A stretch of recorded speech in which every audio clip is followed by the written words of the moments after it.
Record of Ragnarok chapter 83.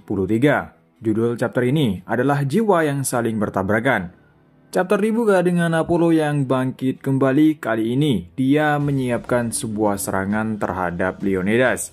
Benang suci yang tadinya menjadi sebuah sarung tangan, kali ini benang suci tersebut mulai lepas dari tangannya. Leonidas mulai menjauh untuk menjaga jarak. Kemudian Apollo mulai mengepalkan kedua tangannya. Gol bertanya-tanya apa yang dilakukan Apollo. Kenapa dia melepaskan ikatan benang suci di tangannya? Brunhilde yang tahu teknik dia tanpa khawatir.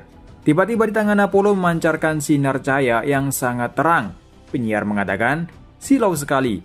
Apollo memancarkan cahaya yang paling terang yang pernah ada. Tiba-tiba sinar cahayanya menghilang. Kemudian tanah mulai retak dan keluar sebuah patung berukuran besar.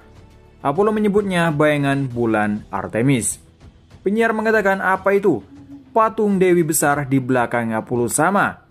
Dan kali ini, Ares mulai jujur mengakui kecantikan Apollo. Zeus berkomentar, senjata suci dewa bayangan bulan Artemis. Sudah lama aku tidak melihatnya.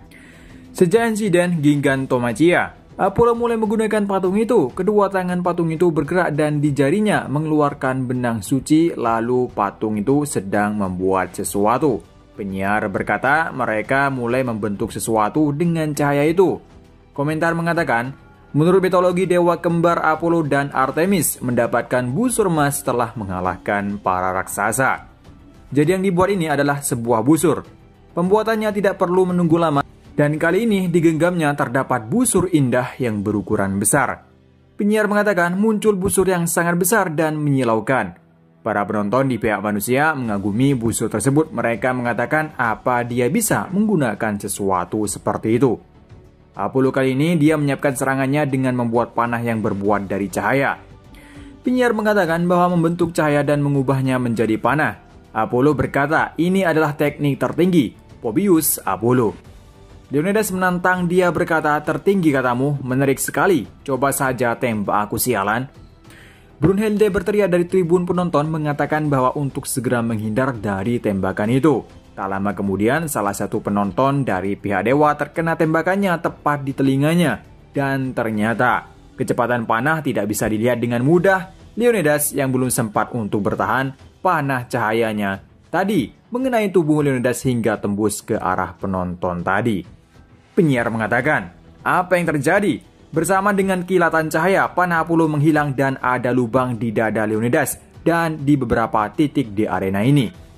Zeus berkomentar, sungguh seperti keagungan matahari, itu memang teknik ilahi tapi sangat menakutkan. Panah emas Apollo yang terbang seperti cahaya, dikatakan bahwa jika panah itu mengenai manusia maka dia akan mati seketika tanpa merasakan rasa sakit. Itu adalah teknik yang bahkan para raksasa tidak akan bisa bergerak lagi. Bahkan saat di surga hanya seekor elang yang bisa menghalangi anak panah itu. Sepertinya manusia itu sedikit kebingungan. Leonidas merasa kesakitan. Goirol berkata panah itu terlalu bahaya. Aku akan kembali ke wujud perisaiku untuk memulai dari awal lagi. Lalu Apollo berkata, apa kau bisa tahan dengan tembakan selanjutnya? Aku yakin kalau itu tidak benar-benar menyakitkan, tapi panahku benar-benar keras dan kuat. Apollo menembakkan panah lagi, tapi kali ini Leonidas menahan serangan itu dengan perisainya. Leonidas merasa kuatnya panah itu. Serangannya bukan satu. Apollo terus menyerang Leonidas dengan panah dengan beruntun.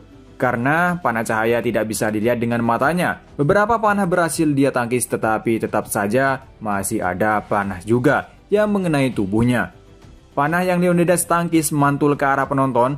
Sepertinya Leonidas tidak bisa bertahan lama. Dia mengeluarkan banyak darah. Penyiar mengatakan tembakan cepat yang luar biasa, panah cahaya tak kasat mata, menghujani seperti hujan meteor. Leonidas tidak bisa berbuat apa-apa. Leonidas mulai kelelahan, dia berkata rasanya nyaman sekali sampai-sampai aku hampir ketiduran. Goirol menenangkan Leonidas, dia akan memikirkan bagaimana cara menghadapi panah yang tak terlihat itu. Leonidas menjawab, jangan dipikirkan, meski kita tidak melihatnya, tidak masalah. Itu hanya sebuah panah dan aku akan meledakkannya. Apollo memujinya karena masih bisa bertahan hingga saat ini. Apollo berkata, aku tidak akan membiarkanmu menderita lebih lama, akan aku akhiri di sini.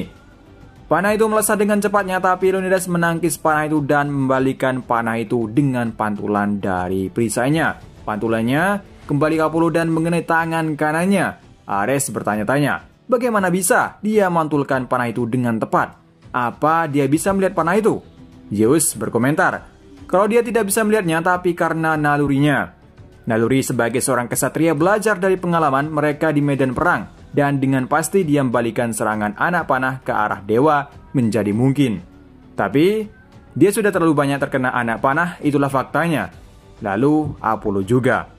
Kita melihat tangan kanan Apollo sepertinya tidak bisa digunakan lagi karena lukanya sangat parah, hampir membuat tangannya hancur. Lalu Apollo berkata, ya ampun, jangan merepotkanku lagi, kau mulai mengatakan hal-hal yang tak pantas. Leonidas menjawab, seperti yang dikatakan dewa. Apakah menurutmu aku akan menghargainya? Menurutmu siapa yang sedang kau hadapi? Ini aku sialan.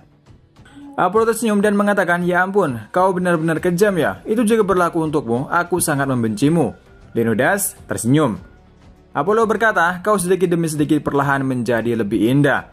Leonidas membalas, kau juga lama-kelamaan semakin menjadi pria sejati sialan. Apollo bertanya, kenapa dia tetap berusaha sekuat tenaga untuk pertarungan ini?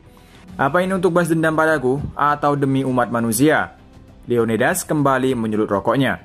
Apapun itu, tak masalah kan? Saat ini memang sudah waktunya bagiku untuk bertarung. Kau memang tidak bisa milih bagaimana kau dilahirkan. Itu sebabnya aku milih bagaimana aku akan hidup dan bagaimana aku akan mati. Aku hanya akan mengikuti jiwaku, itu adalah Sparta. Itulah yang aku tuju. Para prajurit Spartan berteriak untuk menyemangati Leonidas. Kali ini, Gerolur dan Leonidas mengubah perisainya ke bentuk yang sederhana. Brunhilde berkomentar, kurasa dia mencoba untuk kembali perisai Sparta yang asli. Komentator mengatakan ada ungkapan Sparta yang berbunyi, prajurit bersenjata dalam formasi padat, yang esensinya bukanlah untuk bertahan. Gerakan maju tanpa henti dorong ke depan, menembus seperti tombak dan hancurkan formasi musuh. Leonidas memancarkan auranya. Apollo berkata, itu tadi tekanan yang luar biasa. Aku bersyukur, dengan bakar jiwaku bersamamu, aku akan menjadi lebih indah. Kali ini patung dewa itu mulai bergerak dan membuat sesuatu dan ternyata yang dibuat itu adalah sebuah tali besar, di mana Apollo menjadikan dirinya panahnya. Komentator mengatakan masih ada lagi mitos tentang Apollo. Pada saat itu, Pobius Apollo bersinar indah seperti matahari. Menempatkan dirinya di busur Artemis, Apollo akan menjadi panah perak untuk merobohkan perisai pertahanan dari Leonidas. Ares berkomentar kalau Apollo akan menghancurkan perisai itu dengan dirinya sendiri. Penyiar mengatakan, panah terkuat dari surgawi dan juga perisai terkuat umat manusia akan saling bertabrakan. Sekarang juga, kita melihat Brunhilde dan gol Ares penuh harapan. Dan panah Apollo diluncurkan dengan tangan Apollo berubah menjadi panah, sedangkan perisai Leonidas mulai mengeras dan kedua serangan akan saling berbenturan. Siapakah yang terkuat antara panah Apollo dengan perisai Leonidas? Dan kedua serangan dahsyat ini bentrok. Serangan Leonidas adalah Phalanx Lambda dan Apollo adalah panah perak penusuk jiwa. Kita melihat panah perak Apollo mulai retak dan hancur dan darah keluar sangat banyak. Sayangnya perisai Leonidas juga hancur, sehingga yang tersisa adalah tangan Apollo menghantam perut Leonidas dengan keras. Gerolur terpental. Tapi ini masih belum berakhir, Leonidas langsung memegang Apollo dan akan melakukan serangan terakhirnya. Gerolur dan Leonidas berkata, ayo kita hajar lagi wajah sombong dewa ini. Tapi tiba-tiba Leonidas tidak bergerak dan dia tersenyum. Dia berkata, benar-benar seperti biasanya, kau selalu membuat wajah yang menyebalkan itu. Para prajurit Spartan menangis, bahkan dari penonton pihak dewa yang mengagumi Leonidas juga menangis. Tubuh Leonidas mulai hancur. Perlahan-lahan Leonidas berkata, apa kalian semua sudah melihat? Kalian semua selalu sejak pertama kita bertemu. Selalu. Prajurit Sparta berteriak berkata, kau akan selalu menjadi yang terhebat, Spartan yang terhebat. Leonidas tersenyum lebar berkata, begitu ya? Aku lega, kami para Spartan adalah yang terkuat. Komentator mengatakan semua orang memuji punggung pria itu yang memberontak melawan takdir dan menjalani hidupnya. Leonidas terjatuh tepat di pelukan Apollo. Apollo berkata, kalian adalah puncak dari keindahan. Penyiar mengatakan Ragnarok ronde ke-9 pemenangnya adalah Apollo. Apollo versus King Leonidas, durasi pertarungan 9 menit 10 detik. Pemenangnya adalah Apollo. Dan berakhir chapter Record of Ragnarok 83. Sampai ketemu lagi di review manga lainnya. Tak lupa terima kasih yang udah nonton video ini. Sampai jumpa.